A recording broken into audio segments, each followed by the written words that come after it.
We are here at the Global Excavation Conference. I am here with Grant. How are you? I'm doing well. How about you? That is awesome. I'm doing all right, man.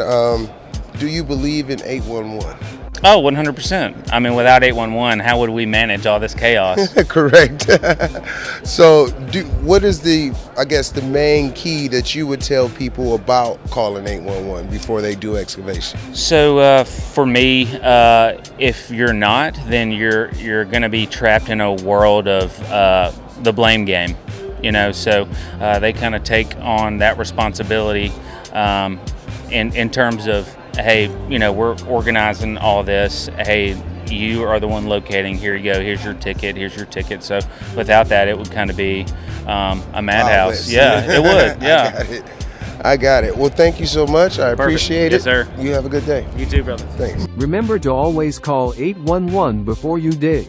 Safety is in your hands. Every dig, every time.